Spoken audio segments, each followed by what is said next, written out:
Hello, ஆலப்பால் சாதம் செய்ய போகிறேன்ப்பா. எங்கள் பாட்டி அடிக்கடி அங்கே செஞ்சு தருவாங்க. இது பாரம்பரியமான ஒரு டிஷ்ஷு. இது கிராமங்களில் செய்வாங்க, பொங்கல் சமயத்தில் செய்வாங்க. இது கரும்புலேருந்து எடுத்த கரும்பு ஜூஸ், ஆலப்பால்னு சொல்லுவாங்க, கரும்பு பால்னு சொல்லுவாங்க. இதை எடுத்துருக்குறோம்ப்பா. பச்சரிசியும் கடலப்பருப்பும் ஒரு மணி நேரமாக ஊறிட்டுருக்குது. சுக்கு, ஏலக்காய், கொஞ்சோண்டு உப்பு, அவ்வளோதான்ப்பா. 6 டம்ளர் கரும்பு பால், சுகர் கேன் ஜூஸு அதை ஊற்ற போகிறோம்ப்பா. 2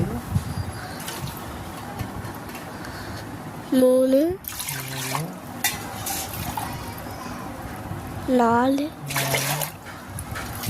5 6.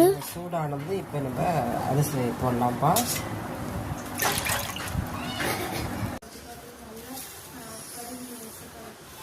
இதுதான் ஆலப்பால் நல்லா கொதிச்சுட்டாங்க. ஊற வச்சிருக்கிற அரிசி அதில் போடுறோம்ப்பா. ஆலப்பால் சாப்பாடு ரெடிப்பா. இதில் சுக்கு, ஏலக்காவை போடுறோம், வறுத்த முந்திரி போடுறோம்,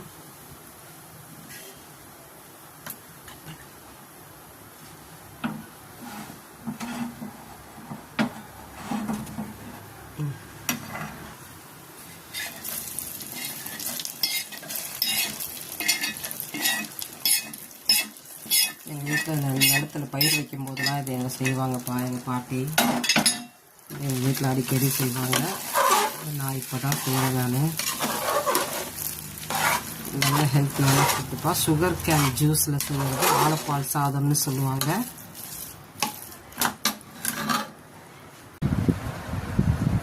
எப்படி இருக்கு?